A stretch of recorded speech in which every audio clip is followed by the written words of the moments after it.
Hello mga kalito, dito na naman po si Lito Ramirez Vlogs. Ayan. Meron po tayong rice cooker dito guys, napakalaki. Ayan. So, i-repair po natin to guys. Galing po sa ating customer. So, ayaw mag-on po guys. So, i-check po natin kung kaya po natin gawin. Kung paano gagawin. Ito po guys is hindi po siya nag-on. Wala po siyang power guys. So ayan, i-check muna natin yung fuse guys. Lahat po ng pwedeng i-check po guys, fuse at thermal fuse guys, i-check po natin ngayon para malalaman nyo po kung paano po gawin ang rice cooker na ayaw po mag-on. Ayan po guys. Ayan, umpisa na po natin guys. So ito guys, isaksak muna natin yung rice cooker po natin. I-try po natin kung mag-on or hindi. Kasi ang complaint po nito is hindi po nag-on guys. So ilagay na po natin sa saksakan guys. Ayan, plug in na po natin. Dito po kasi sa ibang bansa guys, 3 pin ang rice cooker or mga saksakan po dito. Ayan po sila. Ayan, 3 pin po yan. So ito po yung saksakan, extension po natin guys. So i-on po natin. Ayan. Ayan, i-on po natin yung switch. Ayan, so naka-on na po yung saksakan po pero wala pong nag-on dito sa rice cooker guys. Kailangan po ito naka red light po guys. Ibig sabihin nag-on po yung rice cooker natin. Kahit po pindutin po natin yung switch, ayaw pong umilaw yung red light or cook. So ayan, baklasin na po natin guys. Tanggalin na po natin tong bowl nya. Ayan. Ayan, napakalaki. So i-off na natin at tanggalin po natin yung saksakan. Ayan po guys. So kailangan po natin buksan yung puwitan guys. Ito, wow, bigat. So kailangan nating ipondo po yung camera po natin kasi po wala po tayong cameraman. May mga screws po siya. Ayan. So yan po, tanggalin po natin yung puwitan, yung cover po guys. Ayan, para po makita po natin ang i-check po natin doon sa loob. Ayan. Ito guys, bago po natin baklasin yung cover sa puwitan po ng rice cooker po natin is i-check muna natin yung fuse po ng plug po natin guys. Ayan. So may isang screw lang po siya guys para buksan, para makita po natin yung fuse nya po sa loob. Ayan. So ito po siya guys. Ito po yung fuse nya po guys. So may multi-tester po tayo dito guys. Ito po ang gagamitin natin pang check po dito sa rice cooker. Rice cooker sa fuse po guys. So ilagay lang po natin dito sa continuity guys, times 10. Ayan.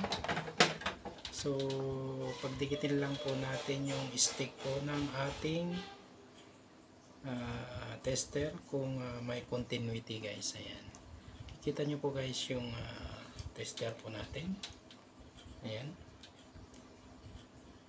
ayan, pumapalo po siya. So ibig sabihin pwede na pong pang check guys sa fuse natin. So ito yung fuse, pakitignan lang po sa tester po natin kung yung pointer po is magmo-move. Ayan, kung magre-reading po siya. So idikit lang po natin sa magkabilang dulo ng fuse po natin ang test rod para po kung patay o okay pa yung fuse po natin. Ayan, so ayan po guys, nakikita nyo po yung ating tester, nagre-reading po siya, may continuity po siya guys. Ayan, so ibig sabihin ang fuse po natin is okay. So ang problema po is nandito po sa loob ng rice cooker, yung sira po ng rice cooker guys. Ayan. So buksan na po natin itong cover dito sa puwitan nya. Ayan. So ibalik muna natin to guys. Kasi yung fuse po is okay naman po siya.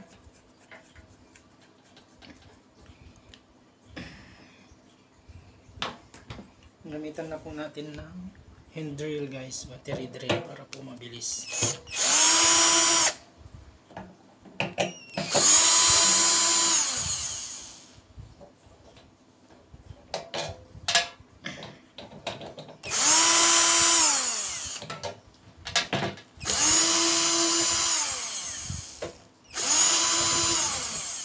Ito lang po ang gawin nyo guys pagka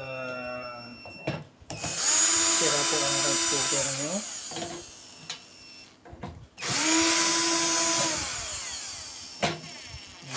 So malaking rice cooker guys, kaya po marami po siyang screw. 2.5 siya. So tanggal na po natin yung mga screw guys. So, ito na po yung loob. Ayan. So, naka-ground po siya. Ito po yung thermal fuse niya guys. Yung kabalot ng spaghetti or insulation.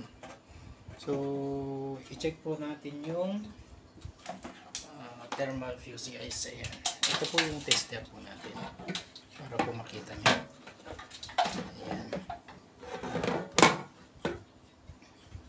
Kita po guys yung tester po natin. Ayan.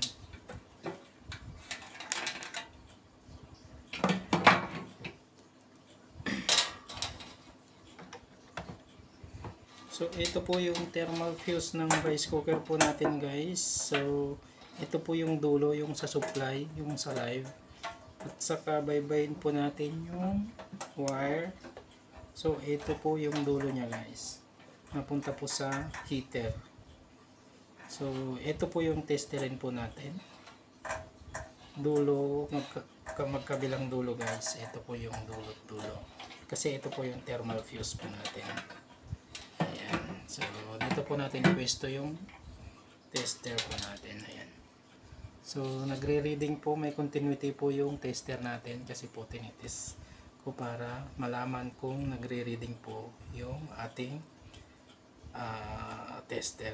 So itusok lang po natin dito sa kabilang dulo guys yung isa nating test rod, tapos dito sa kabila.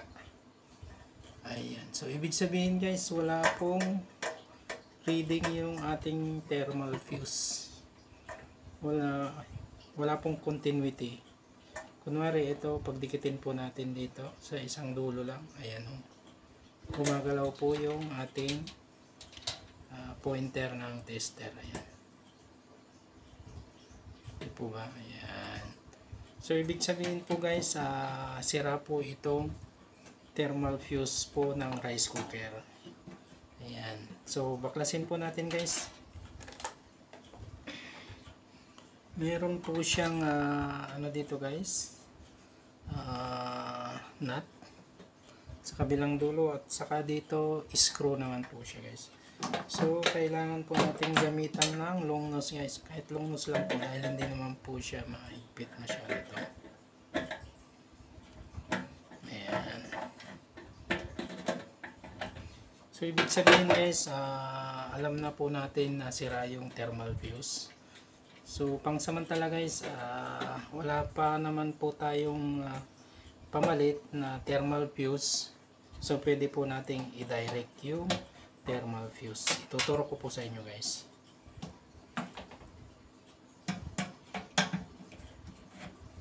Ito, buksan lang po to guys, screw lang po ito sa kabilang dulo. Ayan. Ayan, naka-screw lang po siya dito guys sa may puno ng heater. So isave po natin yung screw guys, makapawala. Ayan. Meron pa pala dito guys, naka-clip. Tanggalin din po natin guys yung screw ng clip ng thermal fuse natin para po maipakita ko po sa inyo. Ayan. Ayan, naka-clip lang po siya ng lata. Ayan. So So, ito po yung thermal fuse natin guys. Ayan. So,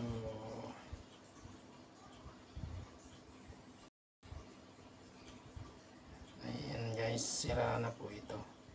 Medyo sunog na po siya guys. Ayan. Ayan. Buksan po natin guys kasi nakabalot pa.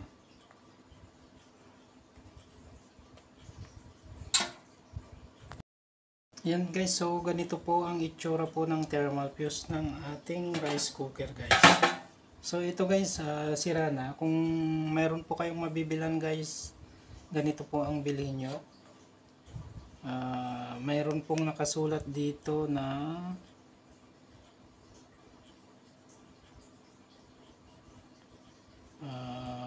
250 volts. Then 215 degrees Celsius, then 20 amperes. Ang taas po ng amperahe niya guys. Ayan, sunog na po siya guys. Ito nga po siya oh.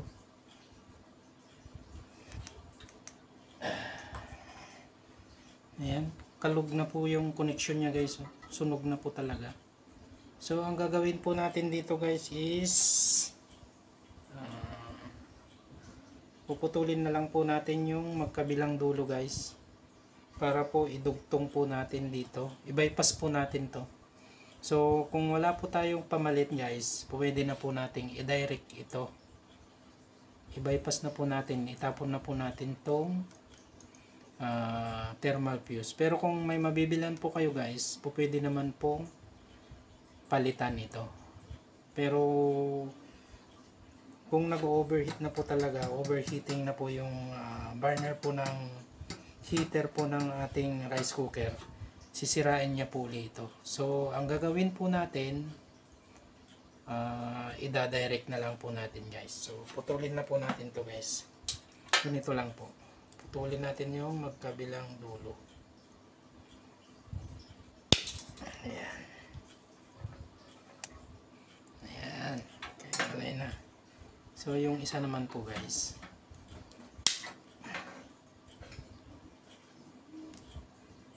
ayan. So ito na po yung thermal fuse natin. Ayan. Yan, ito po yung itsura ng thermal fuse guys. Meron pong nakasulat na number po dito, 250 volts, then 215 degrees Celsius. Andito po siya nakasulat. Ayan. So ang gagawin po natin guys is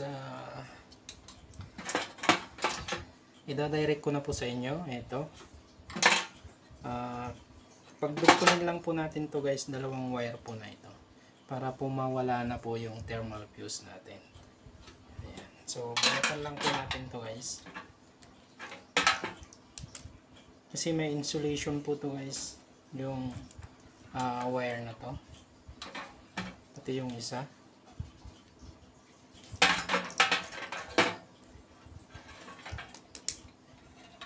Kaskasin lang po natin guys, kasi parang may kalawang siya.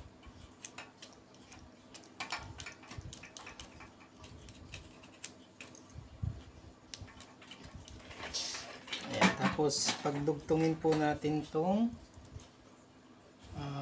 dalawang wire na kinabitan po ng thermal fuse. So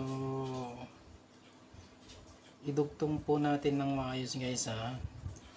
Kung kayo po ang gagawa guys, idugtong nyo po ng maayos to, para hindi po mag-loose.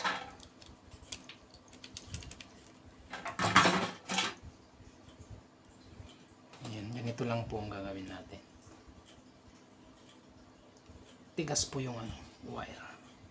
So kailangan po guys, maganda ang pagka dugtong. Gamitan po natin ng long nose o plies. Ayan.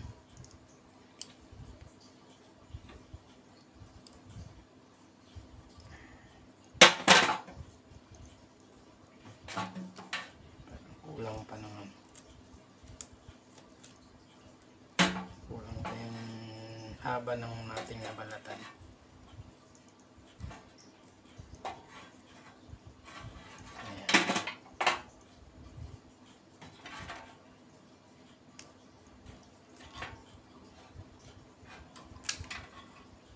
sarili nyo pong rice cooker guys, pwede nyo na pong gawin.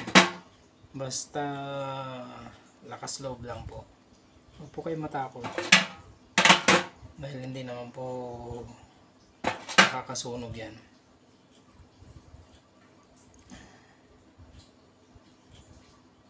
Tigas ng mukha yan guys. Kailangan po ng isang plies. Dali lang, kuha lang po ako ng plies. Yun guys, nakakuha na po ako ng plies na isa. So para maganda-ganda po yung ating pagdudugtong ng wire. Yan. Pulupot po natin ng maigi para po hindi siya mag-loose guys. Ayan po siya. Ayan. So maganda na po ang pagkadugtong. So asan na yung ating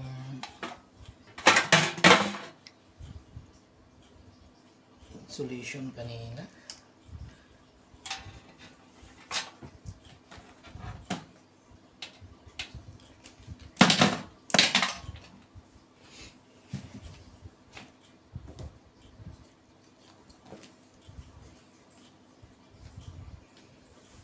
Bali guys, hanap lang po ako ng insulation na ilalagay po natin dito sa may dugtungan. Dito po sa may dugtungan para po may insulation siya. So ito po yung tinanggal po nating insulation guys. Ibabalik lang po natin na ganyan. Para po mabalutan po yung dugtungan ng ating wire. Pero meron po ako dito guys na pangbalot ulit. Pero kung wala po kayong ganito, yung rubberized po na pangbalot po ng wire, ibalik nyo na lang po itong insulation dito sa pinagdugtungan po ninyo. So ako, meron po akong ganitong pambalot po talaga ng wire. So susuotan ko lang po ito bago po ibalik yung insulation. Ayan, or spaghetti. Ayan. Yan po guys. Para po safe po tayo. At sunugin lang po natin yung magkabilang dulo. Ayan. Magkabilang dulo lang po guys. Ayan guys. Para po maganda. Ayan. Pero kung wala naman po kayong ganitong rubberized na parang electrical tape din po pwede. Electrical tape, balutin nyo muna ng electrical tape po yung pinagdugtungan bago nyo po ilagay yung insulation o spaghetti po kasi tawag dito, fireproof siya. Ayan po guys. So naidugtong na po natin yung wire guys. Na-bypass na po natin yung thermal fuse. So ibalik na po natin sa dati yung ating wire. Yung magkabilang dulo lang po guys na tinanggal po natin kanina. Ayan. Ito at saka dito. Ibalik lang po natin dito sa pinagtanggalan po natin dito guys. Ayan. Ayan. So meron pong nut ito. Balik lang po natin. Malit lang po na nut guys. Ayan.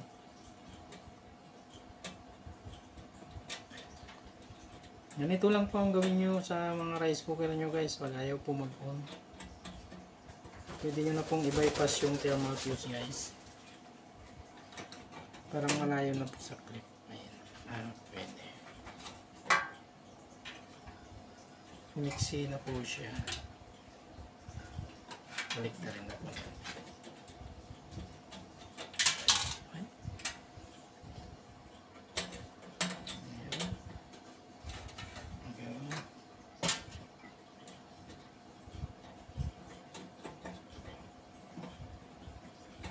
Gamitan lang po natin ng plier para po mahigpit naman ng konti. Huwag naman masyadong higpitan guys.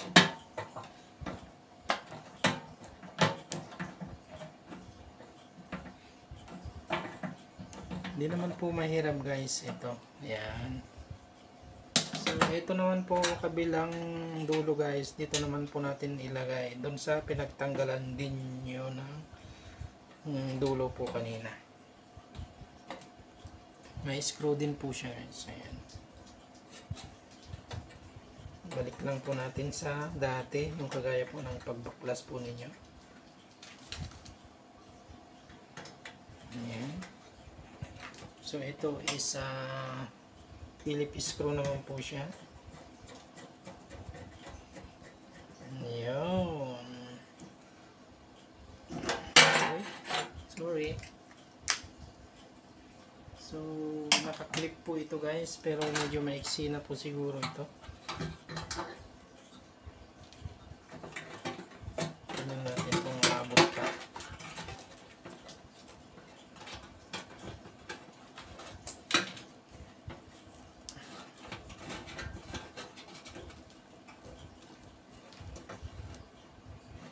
Hindi na po aabot yung ating clip.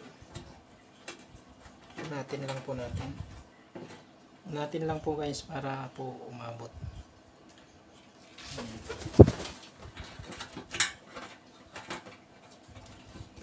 Ayun.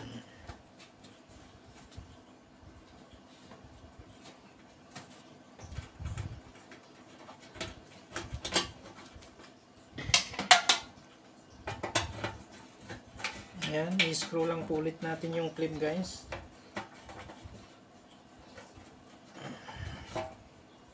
Ayan, higpit na po siya guys. So ngayon ang gagawin po natin guys is testerin po ulit natin kung may continuity. Ayan. Ito para po makita po ninyo. Ay, ganyan na lang. Ayan.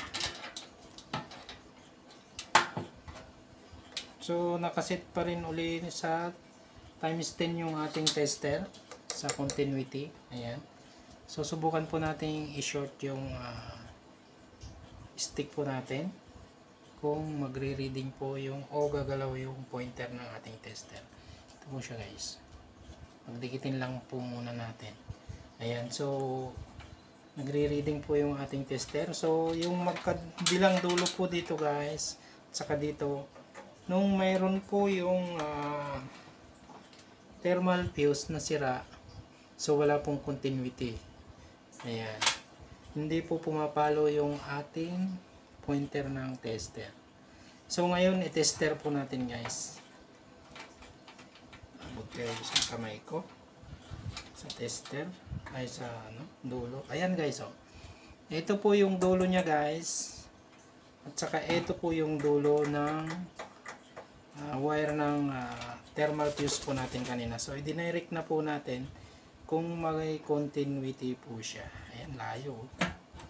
Medyo mahirapan yata ako. Pakitignan lang po yung tester natin guys. Ito na po siya. Ididikit ko na po. Ayan. Kikita po guys, di po ba?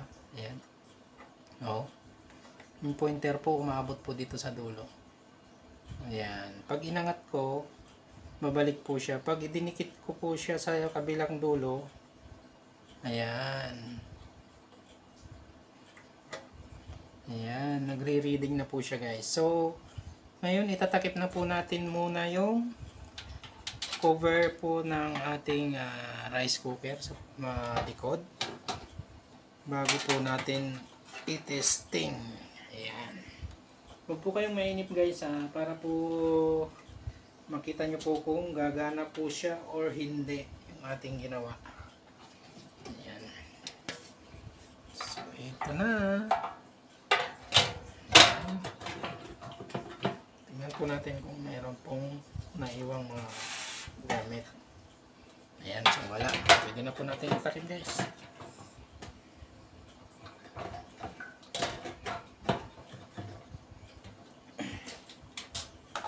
Gamitan na po natin ng hand drill para po mabilis.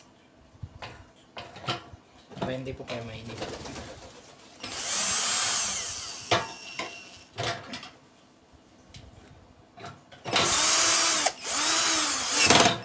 Ayan.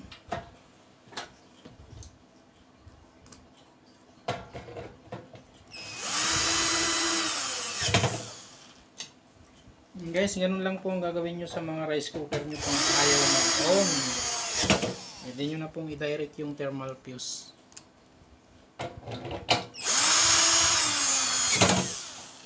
Pwede nyo ring palitan po ng bago, pero pagka minsan kasi ang mga thermal fuse hindi rin po nagtatagal. So baka halos araw-araw po kayong magpapalit ng thermal fuse. So pwede naman pong i-direct yung thermal fuse.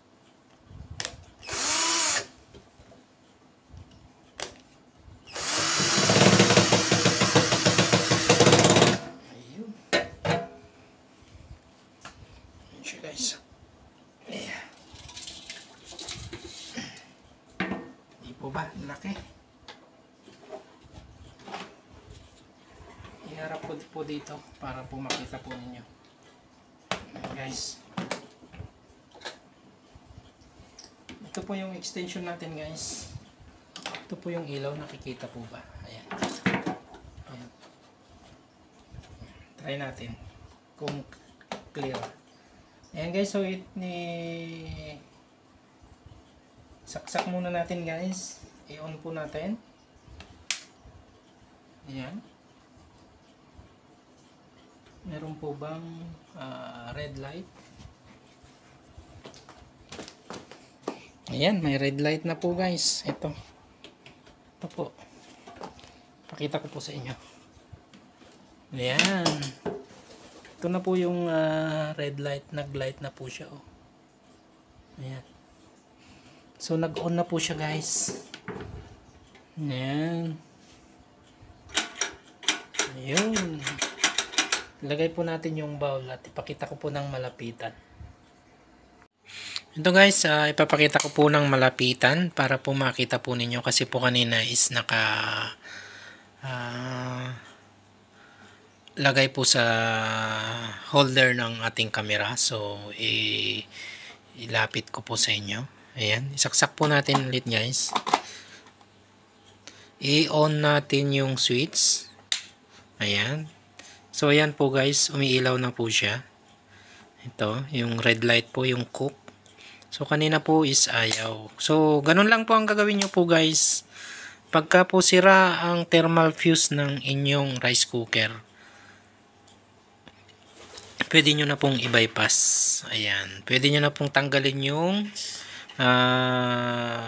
thermal fuse at saka i-connect lang po yung kagayang itinuro ko po sa inyo kanina. Ayan, maraming salamat po guys. Thank you for watching. Bye-bye. Love you all. Bye.